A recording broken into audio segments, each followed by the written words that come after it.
kinakain din namin eh. Pag nawalan kami ng bigas, saging, kamote, kamuting kahoy, yan ang panawid gutom namin noon. So, bakit pa tayo maging choosy sa buhay? Kailangan natin magtipid at mahal ang bigas, mahal ang mga bilihin.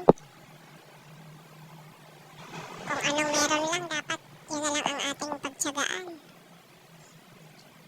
Hindi yung maghahanap pa tayo ng wala. Ba't nga ba hanapin natin yung wala? Charis. So ayan, tamang subo lang si Madam. Napapatulala na.